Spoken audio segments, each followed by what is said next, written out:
like it. And so here we go. And if anybody else is joining this call at a future date, this is a call that is designed for people who have already heard me speak. And let me review this and give you an overview, first of all. So you're coming into the group coaching program. In the group coaching program, one of the things that's common for everyone is that everyone is, or almost everyone, is on the food plan. And this is a program for excellence, and this program is 3 pillars: your health, your business, and your personal life. And it's so powerful that there's even people that will be on this that are not interested in weight management. So it's also for general excellence as well. But the emphasis, again, the reason why I designed this is to reinforce that all 3 of those pillars, particularly reinforcing the food plan. So here is the statistics related to this, and this is where you get your baseline. And remember this from our talk. The first 5 feet of height, give yourself 100 pounds. Each inch taller, men give yourself 7 pounds, and women add 5 pounds. So, Drew, on your calculations for that, what did you come up with? Let's see. I would be, what is that, 164? Well, how tall are you? 5'8". 5'8". So 100, and then 8 times 7, 56. Yeah, so about 150, 156. So this is, what do you weigh now, Drew? About 35. About how much? 235. All right, 235. So this is a range. I mean, you'd be happy at 170, wouldn't you? Yes. So if you look at the 156, that's almost about 80 pounds. Right. And so all I want to say as we begin this is just allow yourself for the possibility of having that kind of success. Because right now, if you go into this beginning and you're thinking the 150s, your brain is going to invalidate that. That is incongruent with your present reality. And so don't even dwell on this. Just think in terms of possibility. I allow myself to be successful. All right, so Jesse, how tall are you, Jesse? 5'9". 5'9", so help me with the math. That's 109. Yeah, 163 pounds. 163, and what do you weigh now? 198. 198, so we're looking at about a 35 pounds. Yes. Okay, both. It's very exciting. This is going to happen for you. No doubt whatsoever, this will happen for you. You're going to be living a new you, so be ready for it. Okay, so let's begin, and wanted to show you something. I mentioned this a little bit yesterday in our presentation, the TOFI, T-O-F-I, thin on the outside, fat on the inside. And if you look at this, you can see that here's a closer, this is what's called an MRI, and there is the kidneys swimming in just a ton of fat. This person's kidneys is swimming in about 4 to 5 liters of fat. Visceral fat, internal fat, the most dangerous kind of fat. And you can see compared to what normal is, there's the layer of outside fat. So if you look at this person, you're not going to think that they have a weight issue whatsoever at all. I mean, this is a thin profile. But look at those kidneys, and you can see that this person is in a dangerous circumstance in terms of obesity, in terms of cardiovascular disease, in terms of what happens, what you would expect with an obese profile. And here's another look at this person here, two people that have similar age, gender, body mass index, and they have the same percentage of body fat, but look at the different levels of the internal fat. With the person on the left in that almost the obesity range, 5.86 liters internal fat versus less than 2 for the person on the right. So you really, the external observation isn't as accurate as the internal observation. But there is a high correlation. Somebody who is very heavy on the outside is very likely also going to be having visceral fat as well. So it's a marker. Here's another example of the visceral fat. Same waist circumference. So again, you can't really tell by outward appearances. And fat in the blood. If you look at this right there, that layer there, if you take a sample of somebody's blood after they have eaten a normal meal, not our food plan, a normal meal, and then you centrifuge it, there is that layer of fat that comes just from a normal meal. So anyway, you need to have a plan, and this is your plan. And the good news is this: the systematic plan is, again, it's across the board. As you find improvements in one area, you'll find improvements in all three areas. So the program that you're on. Now, did you both receive the book that I emailed you? I did that early this morning. Did you receive that? I did, Bob. I haven't downloaded it yet, though. Okay. Yeah, And same thing? Yep. Okay. I just finished writing the book. So I wouldn't recommend that you print it out yet. I'll send you when the book is in published form. What I sent you was a PDF of a Word doc. But yeah, download it, put it on your computer. And what the design of this program is, what we know we need to have, remember, based on science, based on best practices, we know we need to have a neurogenesis, that is neuron growth and personal developments, ongoing learning. And the way that we're going to do this is many ways, but one is read one page a day of the I call it the Davies 365 day book. Read one page a day. So today's reading was, what was today's reading about? It was about what happened to short-term memory. Today was July 18th, okay, which is easier, 50% or 100% commitment. So that was today. And these are just concepts, one concept a day, designed to prep some thinking. And so what my request is that you start your day off reading one page, whatever that day is, read that day. Don't jump ahead, don't go behind. Second part of our program is to meditate 5 to 10 minutes every day. Do any of you do that already? I do it on occasion, Bob, but it's not. Is that Jesse? Yes. Okay, I can recognize your voice. Drew, do you know much about meditation? Do you do any meditation previously? No, I haven't. I don't. Okay, so there's going to be a lot of contents on meditation. I believe, I'm just going from memory, that there's about 5 different days in your day book that are dedicated to the research of meditation. But for now, when you talk about your brain's, oh, by the way, on this call, we'll go no longer than an hour if that works for both of you. Yeah. Yeah. And so, but when you look at why bother meditate, if I'm going to ask you to do something, there's going to be a scientific reason for me asking you to do it.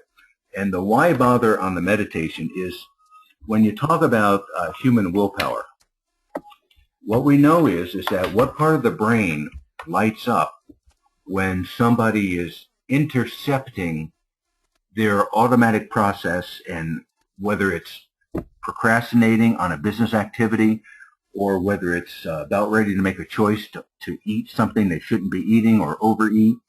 And that goes to, if you look right between your eyes, your forehead, right above where your eyebrows are, that's the area of the brain called the prefrontal cortex. And it's that area of the brain that inhibits you. That's the willpower.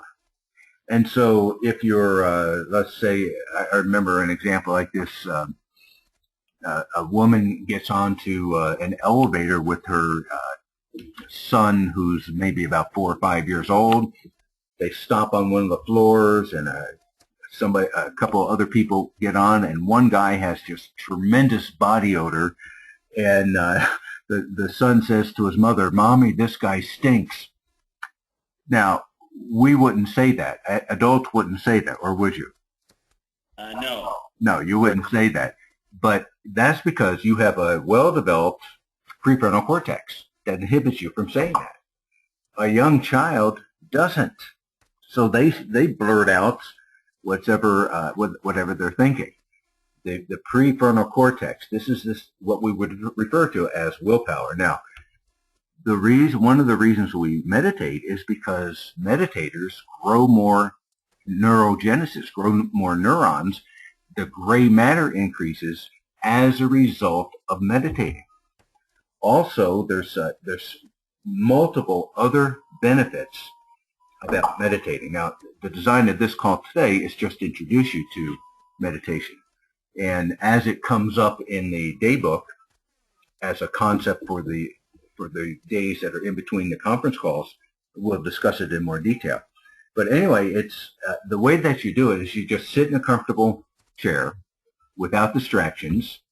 And I like to do my meditation first thing. As soon as I wake up, I come downstairs. I have a home office built, separate building, but attached to the house. Come into the office, and I sit in the chair. I get my workout gear on, and I get that all ready. And I come in the office, and I take my iPhone, and I'm going to do 10 minutes. And I just set the alarm for 10 minutes, and I start off by breathing in, inhaling deep, and then exhaling. And also research shows you what happens with your brainwave patterns and with what's called heart rate variability. When you start to notice your breathing like this and you slow down your breathing, you deep breathe, heart rate variability, time between heartbeats, it becomes in what's called entrainment, becomes much less erratic, much healthier. And brainwave patterns seem to settle into a more creative state, the alpha brainwave state.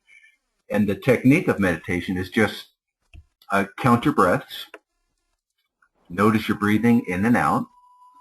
And usually, almost always, in the day book, there's going to be some type of a tapping in meditation.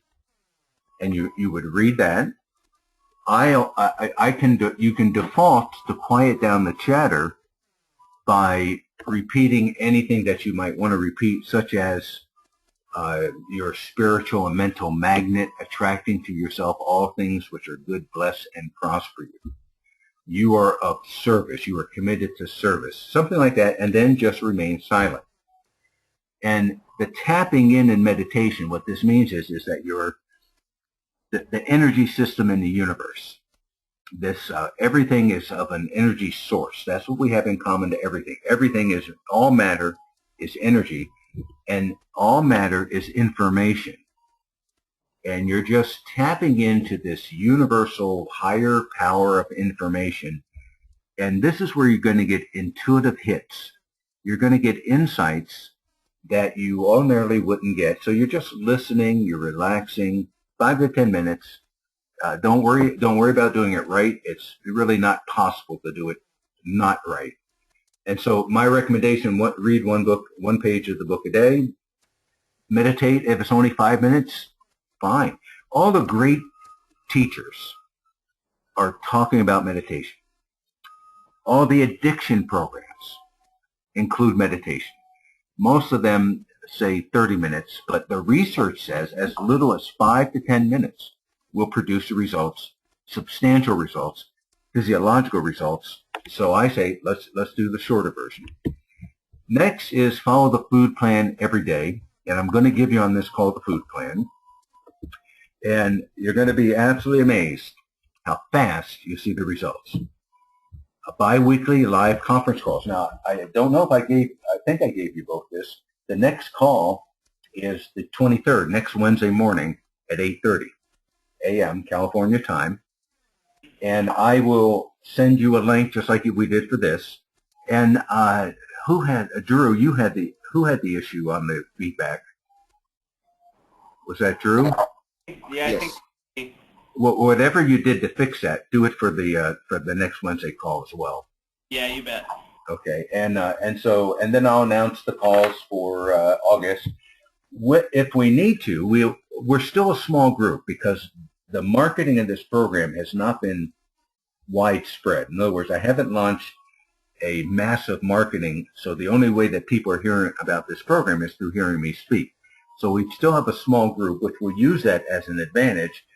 If there becomes issues, I mean, we can change the time, but it seems to work because we need to keep in mind that I've got people east. We want to keep a time that's good for everyone, East Coast, West Coast, anywhere they are, and so the biweekly live conference calls, and I'll go into more about what's going on, and that's our program.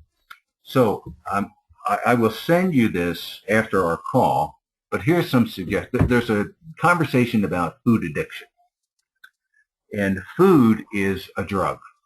What this is a reframing, cognitive restructuring of your relationship with food, and what I ask you to do is just to allow this to be a part of your participation. Allow yourself to rethink food, because what we do is we look at food not as pleasure. Don't worry about it. You're genetically coded that food is very pleasurable and releases hormones that drive you and motivate you to eat. We don't need to worry about that, but we want to re-educate ourselves, and we want to look at food as a medical dosage, because it is. It's a drug. And food stimulates the same area of the brain as drugs, the reward center. And food it's nutrition. And so something over time will change for you around food. It's going to be really very exciting.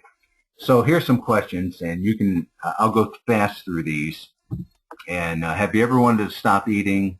And now I have this blocked with my go-to meeting here. And found, I believe it says, found that you just couldn't. Do you think about food or your weight constantly? So I look at this, have I ever wanted to stop eating, found that I just couldn't? I'd probably say no to that. I could stop eating, but I didn't. And I can remember getting a box of meal replacement bars, very healthy, not 100 calories, meal replacement bars, and I would eat the whole box. I could stop if I wanted to, but I didn't. Do you think about food or your weight constantly? The answer for me was absolutely every single day. And not only that, prior to doing the research on this program, I was teaching traditional weight management. Counting calories, it's the math, calories in, calories out, eat frequently all throughout the day. All of that is wrong. It's incorrect, it's inaccurate, it's old information, but that is what's being taught today. If you go to a trainer in the gym, and if they have nutritional training, that's what they're going to teach you. If you hire a nutritionist, that's what they've been trained. Go to a doctor, they haven't been trained in nutrition. So that's what's being taught, and it's not correct. Any program that allows you to have flour and sugar is not correct. So anyway, number 3, do you find yourself attempting one diet after another? That I would say was a no for me. I was always pretty consistent on what I was eating, and never really did that. But you may see. Do you binge and purge? And I can tell you absolutely for that, the binge got that down, and the purge was never inducing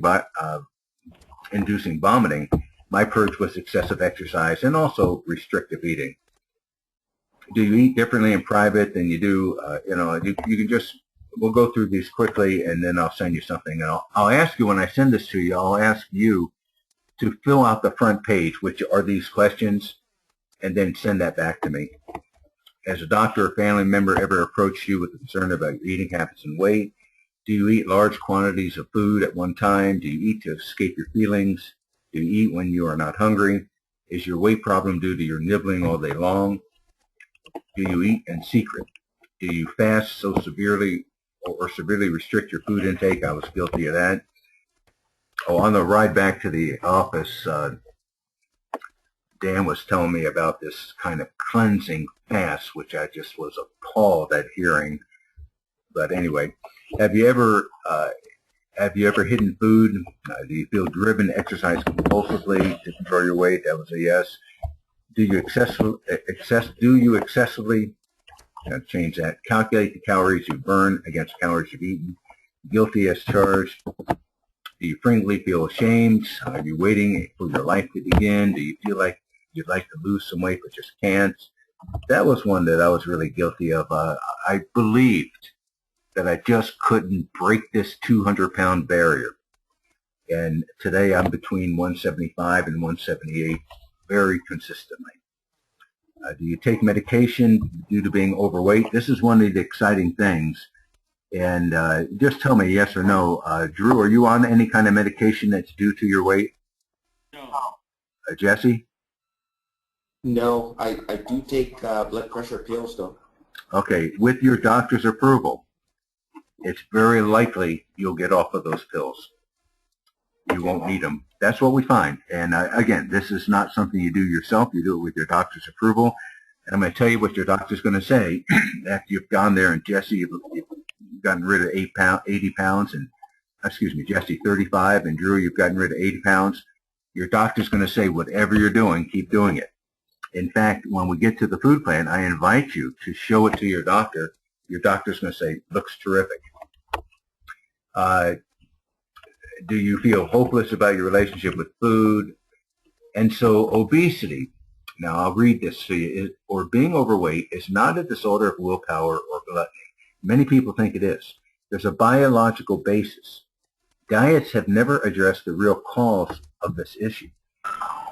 And most people are not aware that they have an allergy to flour, sugar, and quantities that sets up an uncontrollable craving. You can't fight a craving.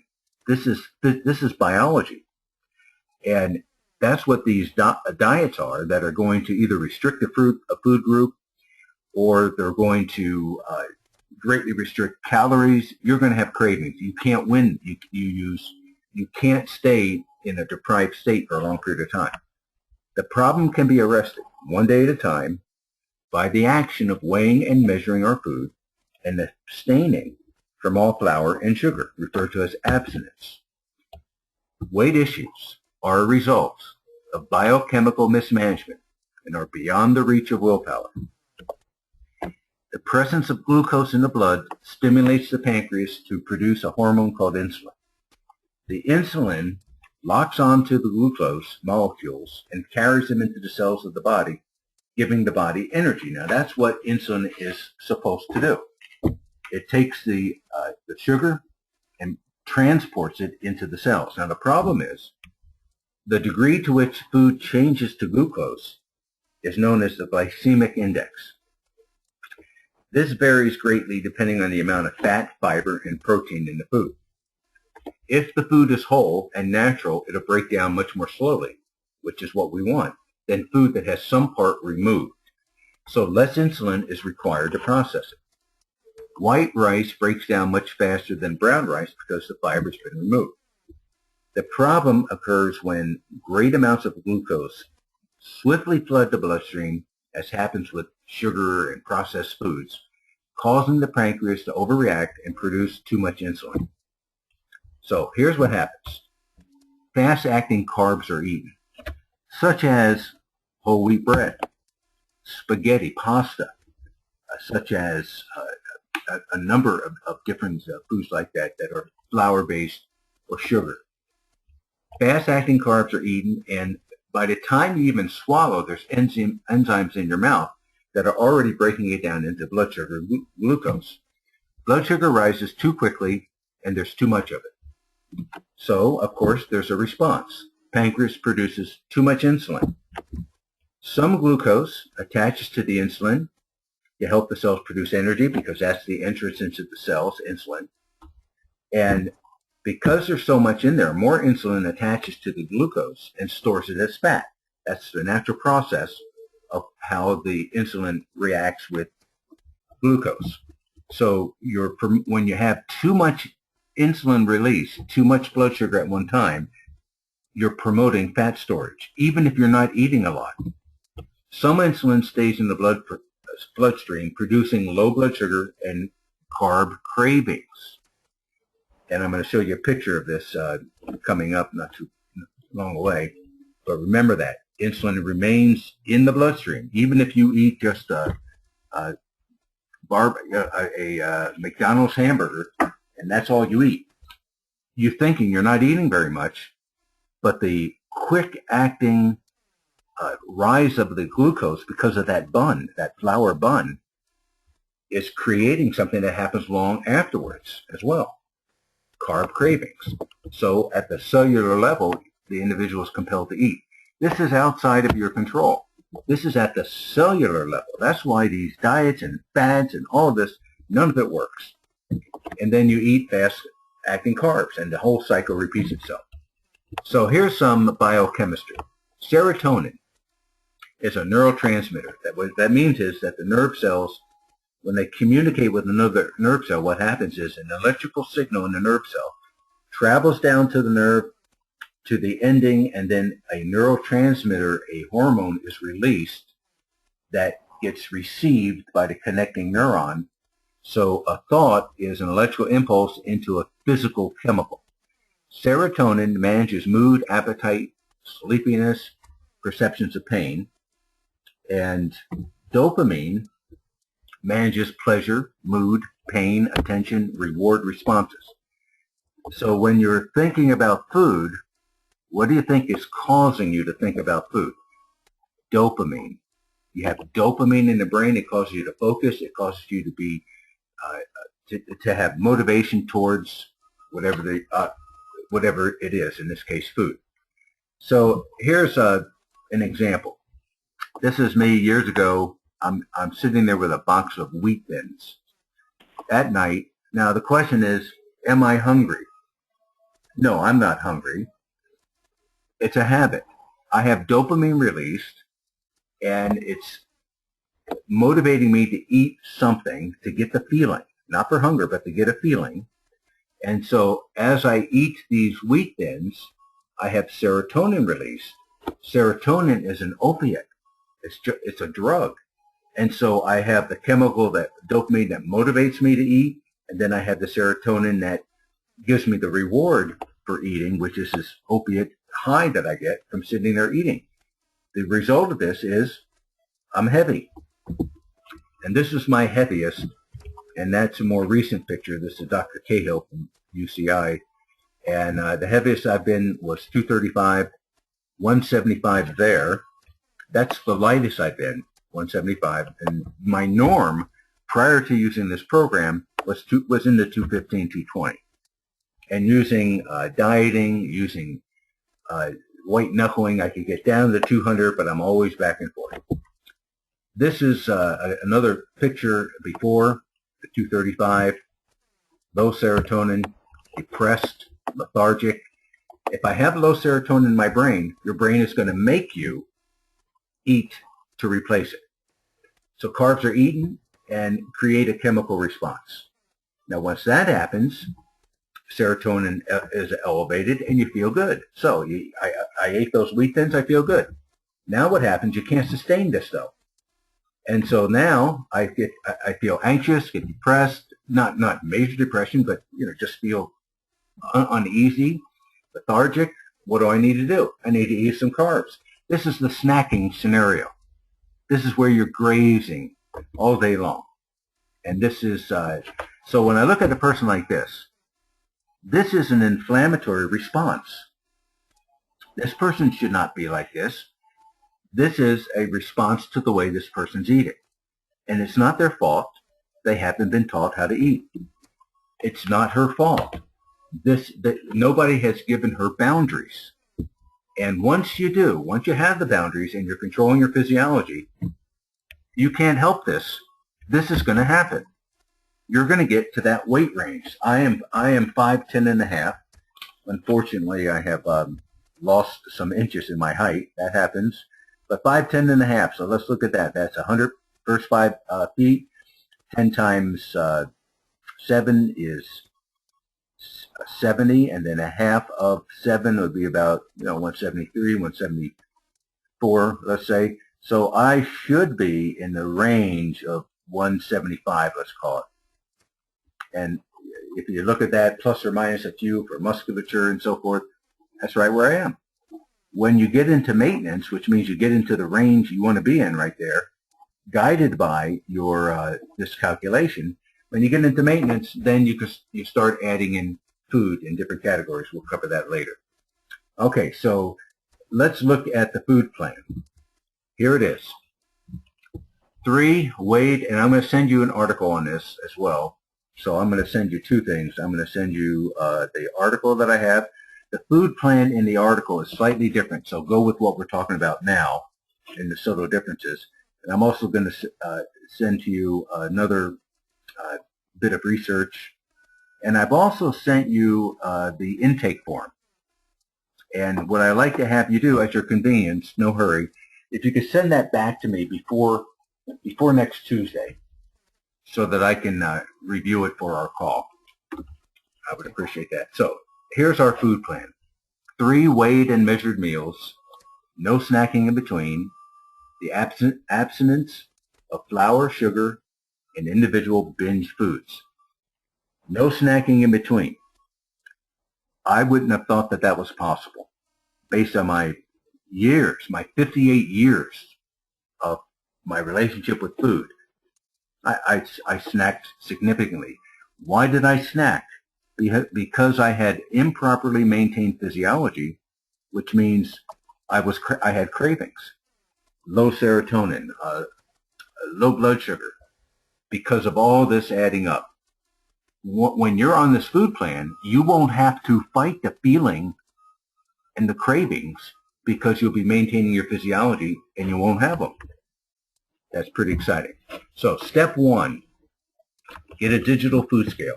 Excuse me, a digital body weight scale. You want to be able to, my weigh-in this week for me was 178.8. 178.8 is fantastic. I want it a little bit lower. So I'll pay a little bit more attention to adhering to the food plan. Talk more about that later. So get a digital food scale. What I want you to do immediately is get your starting weight and also take a picture of yourself. Take a picture of yourself in whatever outfit, clothing you're going to wear when you weigh in, and wear the same thing every time you weigh in. Weigh in at this, basically the same time. Once today, get your weigh-in, and then you won't weigh in again until the 1st of the month. So the 1st of the month for us on this call will be August 1st, and then you won't weigh in again until September 1st. We want to eliminate the being obsessive on the scale. And so get your beginning, take a beginning photo. I'd love for you to send me your beginning photo if you want to, and your beginning weight. Secondly, get a digital food scale if you don't already have one. This is the process of the weighing and the measuring of your food. This is the boundary that you're setting for yourself. This is how you are guiding yourself. This is how you know how much to eat. You're going to know when to eat. You're going to know when to stop eating. These are guidelines nobody has ever had before. Buy an Omron. Now, an Omron is, this is what an Omron looks like. It's handheld. And it sends, you put in information, and it sends a non-fatal current through your body, otherwise it would be a one-time use. And it gives you your body fat percentage, which at this person is 19.5%. And then it gives you your BMI. That's strange. You would think the BMI would be higher there, but it says 23.6. And you can get this from Amazon.com. Just put in Omron, O-M-R-O-N, and you'll see a variety of different prices. It costs, the lowest I've seen is about $40. So keep scrolling through and don't get the one that's $70 or $80. If you have another method of doing this, sometimes there's scales, body weight scales, that also give your body fat percentage and BMI. That would be fine. But I definitely recommend that you get an Omron, and once a month, and immediately also, send me your body fat, starting body fat percentage and BMI as well. But then once a month, you always record that. So these are the logistics of starting the food program. So here's the food plan. Breakfast, 8 ounces of yogurt, 1 ounce of oatmeal, 6 ounces of fruit. This says 2, but I have cut it down to 1 tablespoon of flaxseed ground meal. And this breakfast is the same for men and for women.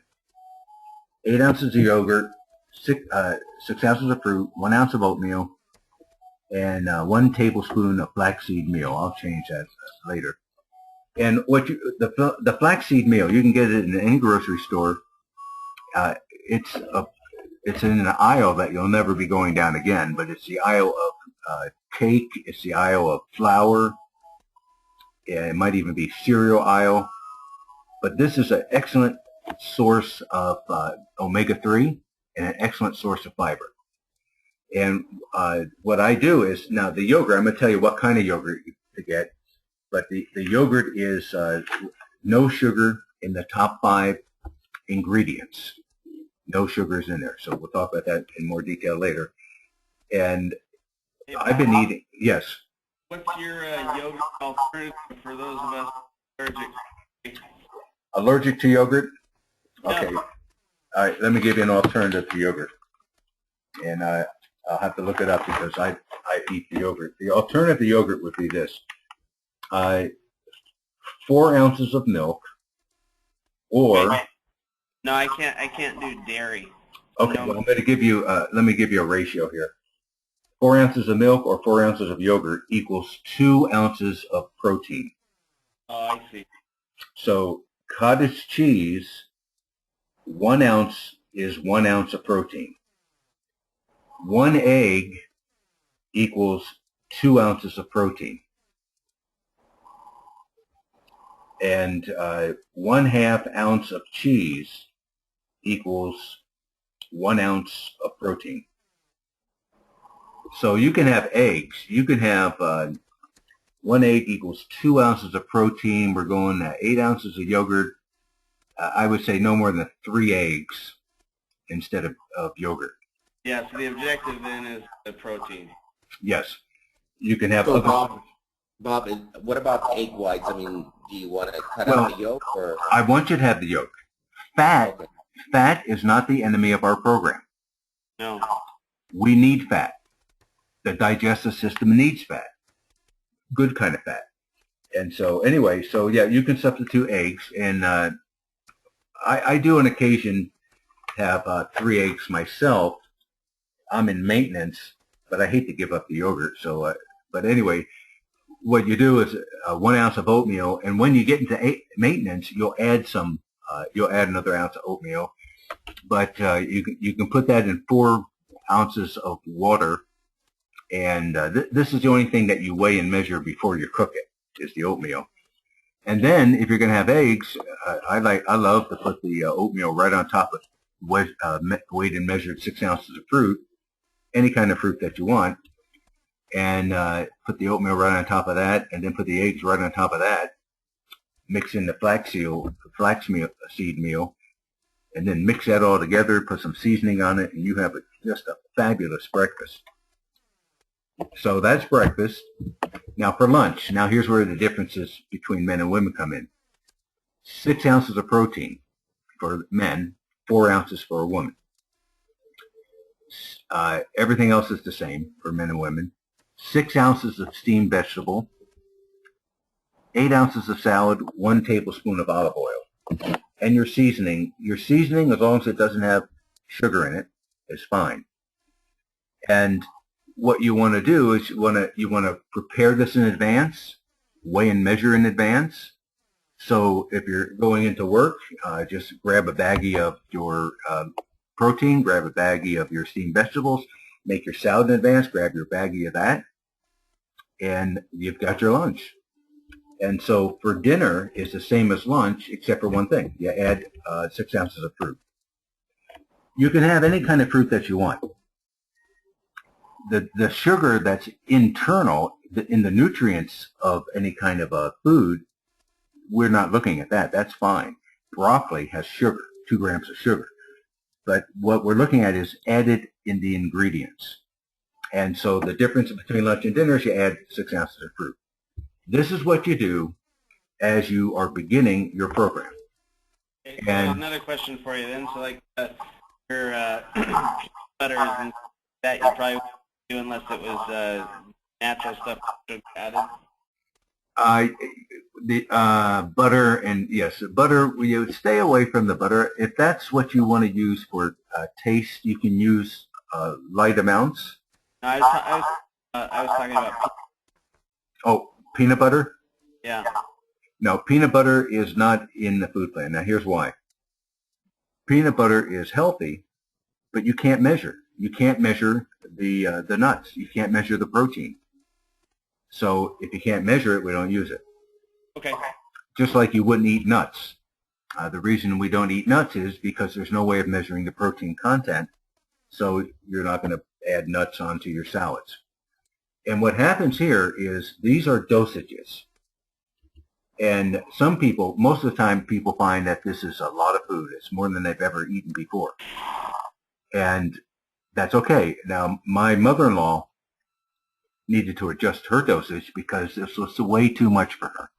So we backed up for dosages. And we would talk about this on the call. And we experiment to get the right dosage. This is where we start. If you're finding that you're hungry in between meals, then there's what's called a stretch reflex in the stomach that responds to fluid. It responds to volume. And so one of the nice drinks that I like is carbonated water that has no sugar and no sweeteners in it, but it has a carbonated lemon flavor or something like that. That's a real good drink. Even diet sodas are allowed in the program. And so drink some fluid that would help with the stretch reflex. So this is the program. You're going to need to do some shopping, and let's continue on. And So, Bob, are you going to send us, do we have access to this? Yes, I'm going to send this to you in an article. The article is slightly different. It says 2 ounces of oatmeal. So just know that I'm recommending 1 ounce for to begin this. If you're finding that you're hungry, well, just let me know. Let me know. Send me an email, and we can add another ounce of oatmeal. But again, that is the only food that is weighed before you cook it. And as we get into the program, we can explore more substitutions. You can have other things in oatmeal. In fact, I alternate between oatmeal and what's called groutes, buckwheat groutes. Buckwheat is just the name of it. It has nothing to do with wheat. It's a 1 step more unrefined than oatmeal even. But anyway, let's continue on. The weight management system. So I see this guy at an airport. I used to take pictures of obese people until my wife said, you better stop doing that. and when you look at this, it's not his fault. This is a severe inflammation response to the way that he's eating, the way that he has a lifetime of eating. And if someone were to teach him this program in a short period of time, he'd get rid of all that without starvation, without cravings, without just willpower, without deprivation. Here's the example I told you I'd come back to of a guy. See the guy over there? Can you see my cursor here?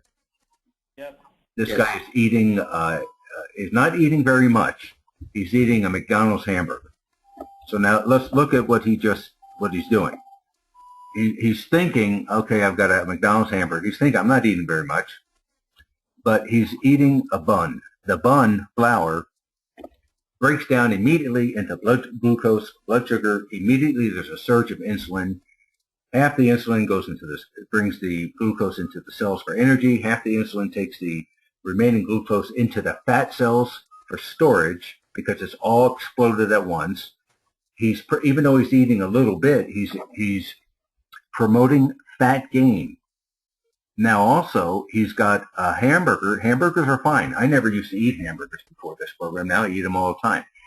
But he's only having, at best, about 2 ounces of protein. He should be having 6 ounces. Also, he's having no salads whatsoever, so he has no low glycemic food other than 2 ounces or less of protein. he's under eating, he's eating inappropriately, so he gets on the plane, and then what's going to happen? In a short period of time, with the residual insulin remaining in the bloodstream, he's going to be hungry again. So what's he going to do? He's going to grab some peanuts, he's going to grab some pretzels, he's going to eat something that's flour-based. Again, the fast release, he gets into that cycle that we've gone through, and it never ends. And he's going to snack, and then he's going to overeat at his next meal. It just never ends. This is, do you have a Trader Joe's close to you? Yes. If you do, this is, I really like this kind of yogurt, European style, and I look at non-fat. Again, fat is not our enemy. I use the whole milk. If you look at non-fat, you're going to have to look on the ingredients and make sure that a lot of times when they remove the fat, they add sugar for taste. So here you see non-fat, and look at this, look at the ingredients. We don't eat anything that's in the first 5 listings. And if you look, there's cultured, pasteurized, low-fat milk, that's okay, that's 1. Fructose, 2, sugar. Nope, we would not eat that. And all you're doing is you're looking at the ingredients. And here's more ingredients, and it's going to be disguised. You can Google 101 names for sugar, and you can see how it's disguised. Right there, there's 1, grade A pasteurized milk, cream, non-fat milk, that's okay. And 3, third, we don't eat if it's in the first 5, a blend of authentic Greek honey. Doesn't that sounds healthy, doesn't it? Mm-hmm. It's not. It's sugar. You'd stay away from this. You wouldn't eat that. Okay. I had an addiction. This is when I did this public. I took out Golden Spoon, but it doesn't matter. I was eating Golden Spoon frozen yogurt, non-fat or low-fat. I thought this was healthy. 15.5 grams of sugar. I was promoting fat by eating this, and I never knew it. Unbelievable. Look at the ingredients. Top 5 listing of sugar, you stay away. So 1, pasteurized cultured milk. 2, sugar. 3, corn syrup, sugar. Stay away. And again, this is one of these habits that if you were to tell me that I was going to completely stop this habit, this 20-plus year, probably even more, probably 30-year habit, I wouldn't have thought it was possible. But when I'm eating the way that I'm eating, with salad as your main meal, with this low glycemic, I don't feel like having a yogurt, so I don't have to fight myself. Look at that. There's a fraud that's going on that the FDA allows.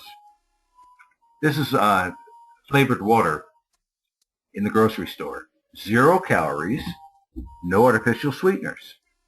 You would think you'd reach for that in a minute, wouldn't you? Mm-hmm. But then you look at we don't look at nutrition, we look at the ingredients. And what I did is I flipped this around. 0 sugars, you look at that, you say, wow, this is pretty good. I flipped it around, and so that we can read it better.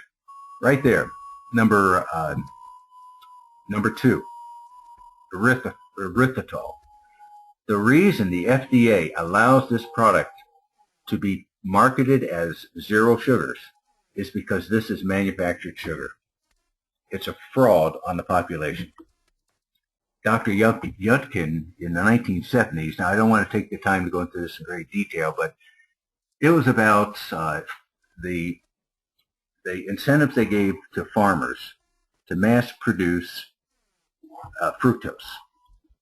High fructose, corn syrup fructose, and they paid them subsidies, and that was the explosion of mass and cheap produced cereals. And this high fructose syrup or high fructose sugar was in everything. It tasted good, and then they fortified it with vitamins, and the diet that was recommended was just making Americans fat. And Dr. Yudkin is the first one to say, he wrote a book called Pure, White, and Deadly, just blasting the danger of sugar and how was that responded. He's one of the first people to say that fat isn't the issue.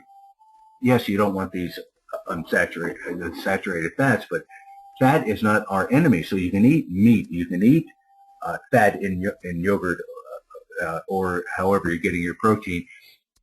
And how was he received? The Sugar Association sued him. They appealed to silence and censor Dr. Yucking. Why? Because of the industry, because of the money.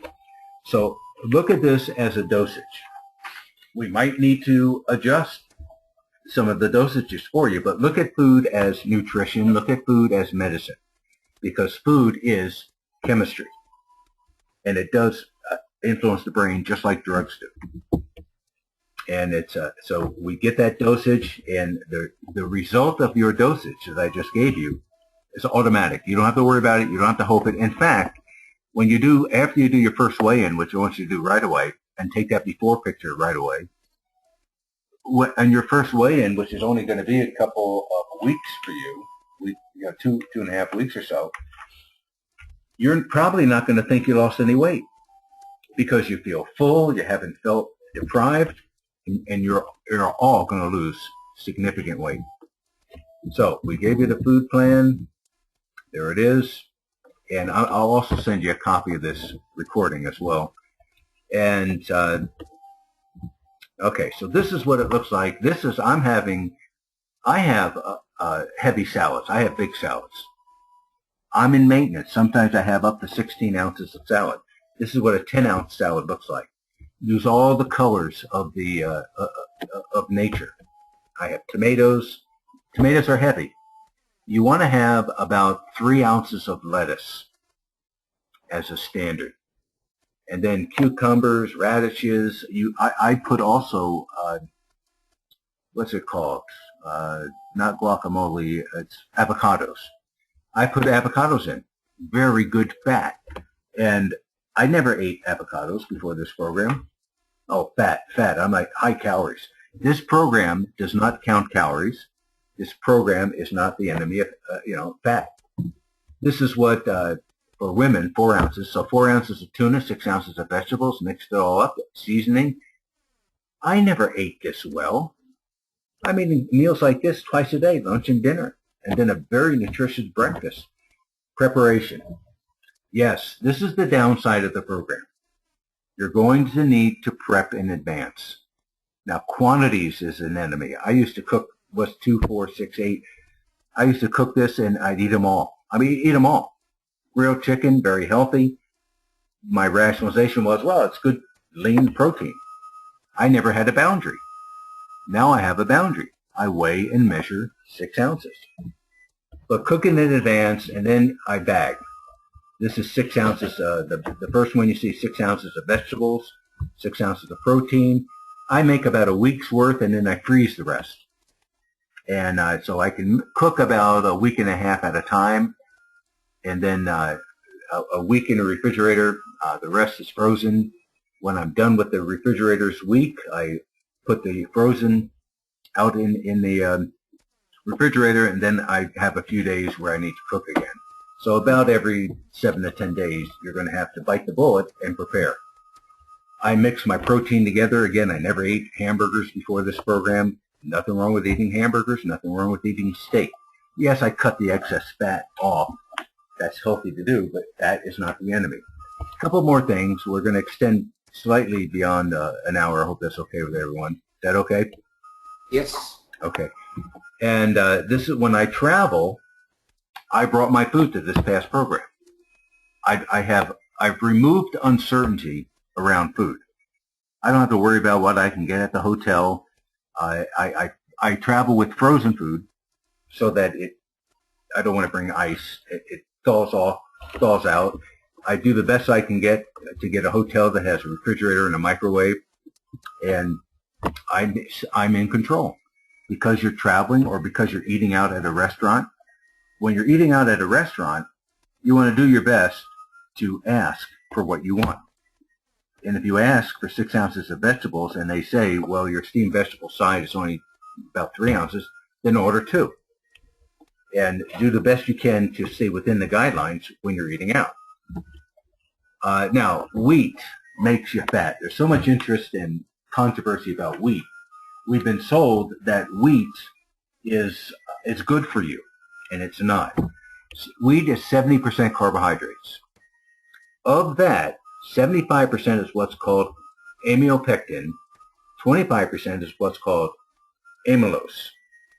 And here's what happens. We have an enzyme called amylase in our mouth, in our gut, and in our colon. So mouth, stomach, and colon has this amylase enzyme. And there's amylopectin A, B, and C. Amylopectin C is very resistant to amylase, which is good. This is what you want. Amylopectin C, it takes amylase a long time to break that down. What that means is that's called low glycemic. It means there's a steady release, a slow release of the blood glucose, blood sugar, slow release of insulin. You're steady, you're feeling satiated over a long period of time. Potatoes and bananas. When you get into maintenance, we add potatoes or rice. You can have bananas now, but you want to be careful with bananas. When I weigh in at 178.8 and I really want to be 176, 177, it means I'm eating too many bananas. So instead of having 6 ounces of bananas, I'll cut that down to 4, and then I'll add in some blueberries and add in some strawberries to get my 6 ounces. Bananas are fine, but they're high calorie. Now, we don't count calories, but just be careful with bananas. I wouldn't use 6 ounces of banana. That's a pretty big banana. Common bananas are going to be about 4 ounces. But this is a better amylase interaction, not as slow as beans and that fibrous kind of material, but definitely not like a fast carbohydrate. And fiber is definitely needed because even if the fiber is not digested, it has an impact in terms of digestion. And then wheat. Amylase is a great affinity for wheat. Amylase breaks down wheat fast into sugar. When you get an increase in sugar, you get an increase in insulin. Insulin decreases the sugar, and wheat belly is what you get. Wheat belly is an inflammatory. And what that will tend to make you happen is that your insulin doesn't work properly, insulin resistance. And so, again, eating wheat is promoting fat. And if you look at the glycemic index, wheat is worse than flour. Excuse me, I said that wrong. Eating wheat bread, where you think you're doing something good, is worse than eating table sugar. Wheat flour has a higher glycemic index than table sugar. Even gluten-free is a myth that's now there's research coming out there showing people that that is not the all great thing that people thought it was. Even gluten-free bread is higher glycemic index than table sugar. So this is what is happening for us. And what happens when you're having that high glycemic influx, then you get the insulin release, and then you get low blood sugar. When you have low blood sugar, you can't help it. You have to eat. You have to eat to feel better. And so you eat, but you choose the wrong things previously. High, fast breakdown carbohydrates, high glycemic. Again, you get another spike of the blood sugar. Then you get another spike of insulin, which again gives you below baseline of the blood sugar. And then it increases. This is the cycle that we go through, as opposed to. Are you hearing my dogs, by the way? No. Okay. There's a fence outside my office, and there's a neighbor's dog, and they go and they have fits, growling at the neighbor's dog. So the way that you eat on the food plan is you have a steady state of glycemic index. Now, what I failed to mention that I should mention is you have breakfast. 4 to 5 hours later, you have lunch. 4 to 5 hours later, you have dinner. You would prefer not to eat dinner after 7 o'clock. However, if your circumstances only allow that, then you have dinner. And you're preferring, what bad glycemic is, anything that's 70 or higher. Low glycemic, medium, right in here. And so, again, breakfast 4 to 5 hours later, lunch 4 to 5. So I have breakfast at usually about 6:45, 7 a.m. breakfast.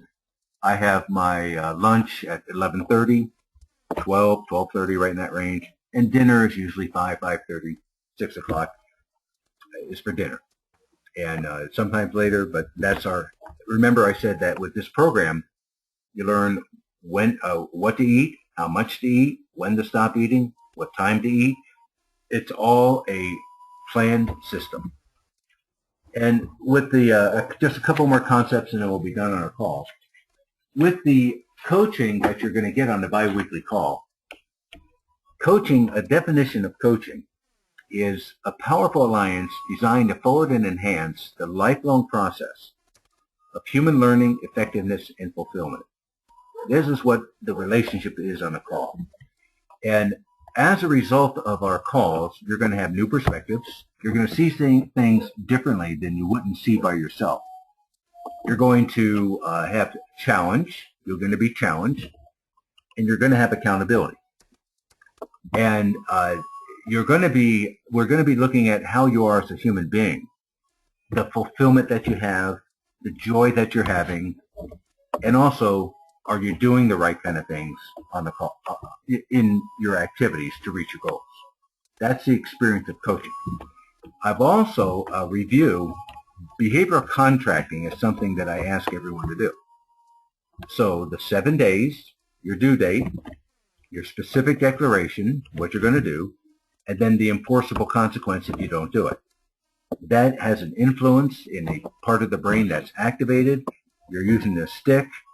Behavioral contracting, remember, I'm only an email away. Send me an email if you think you're going to avoid doing something.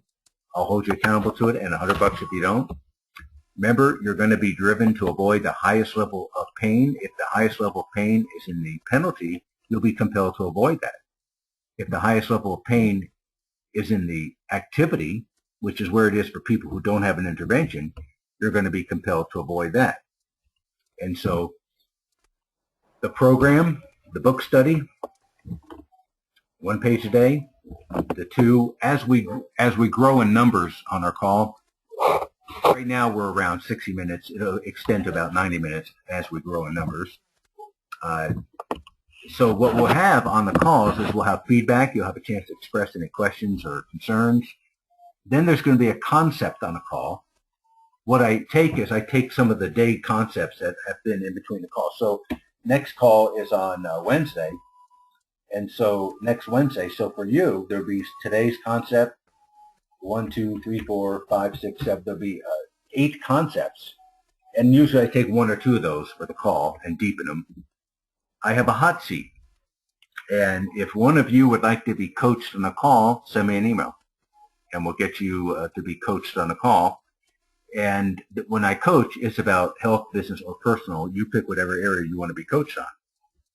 And that's our program. I want to show you one more thing, and then we'll end today's call. Thanks for your patience. And I need to get onto the internet for this.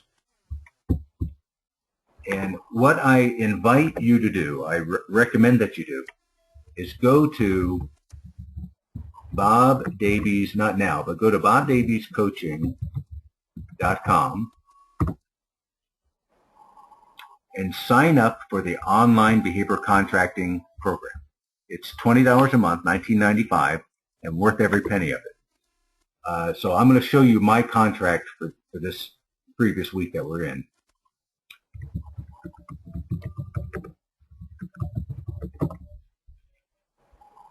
Okay, so you see how this is? And this follows the same format every time. And I just click on, so there's a message for me that is for the current week. And I've got a message ongoing. And I just go, and you see the menu here. You can do journaling, your values, tolerations, habits. And let's go to my next, I have a history of all the calls. And let's go to my next call. Now, it always follows the same steps. So the first thing that I would do is I would come in and I would evaluate. Did I do what I said I would do? The more resistance I think I'm going to have, the higher the penalty I'm going to put on it. And you can see here, I just finished writing the book. So yes, I did that. So I go ahead and I might as well do this. I did make those calls. I did do the book. I did not do any research in that. I did call this. I did that. You have to score everything. If it's a promise, it defaults to a bold. It defaults to a $1 fine. If it's a goal, just for the definition of this program, it's not bolded and there's no fine. I did not call 2 bureaus. I did not follow up on my Amway calls. I did not see what happens when it's a goal without accountability. I did not do that. Prep, I did this. Yes, I did. I did this. No, I did not do that. I did that, and did not do that. Did that. Yes. Yes. And we're almost finished, by the way. I did not do that yet. I did this, and I did that, of course, and then going to continue more for my help. I did that and did that. Did that. Yes, yes, yes, and yes. So I scored. If I had any no's, the next thing that comes up is it's going to tell me that you have a fine. You didn't do this, this, and this, and that you they want me to authorize the fine. That's the penalty. That's the pain. In my account tab, you can see that there's promises and goals there. So I have the ability to send my promises and goals to 3 other people. And if you're going to use this, which I recommend that you do, put my email address down as one of the emails to receive your promises and goals. And what will happen is I will automatically receive the results from last week and what you committed to for this week.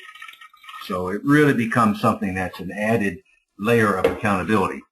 And it's a system, an automatic system. So okay, your account has been updated, next call. And so then what happens is I go ahead and you're not going to see this, so I'm going to log out. But on 2 weeks per month on this, you get additional content coaching. And the additional content coaching is different than what you're getting in the daybook. So it's additional insight for you. But anyway, that's our program. And before we end, any questions or concerns? Any thoughts? Tell me what your view is about getting started. Anybody? Well, for me, Bob, I think that it's a good start to know, but what I need to do probably is to to absorb all of this is to open up the book, open up all the things that you had recommended, the things that you're going to send us. Looking forward to that. That's when we can actually see where I'm lacking. So I'm excited about this. My goal, I guess we want to discuss those two. I mean, you can put me in the hot seat if you want to, but my goal this year for this council year is to make chairman's council. And so I'm excited about that. I'm excited about using this. This is Jesse, right? Yes. Yes. Why don't we do some coaching with you on the call? And because this is life coaching, so business application, of course, is a major emphasis for us.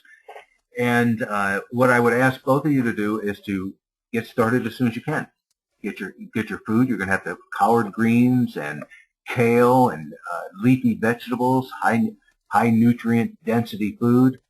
Buy your food and cook up your food for next week. Prepare in advance. Get your Omron, get your digital food scale, digital weight scale. Get started right away, and then you're going to see the results fast too. Drew, any comments? Yeah, no, I think it'll be good. I'm excited to kind of give it a go, see the results. I'm telling you, if you guys stay with me, I talked to Dan about coming back and speaking next year with a follow-up program. You guys stay with me, and I'll see you in 6 months. You're going to be transformed, absolutely transformed. All right, I'm going to end the call. Thanks for joining us. I'll see you Wednesday on our call, and looking forward to some really terrific results. Thanks, guys. All right, thank you.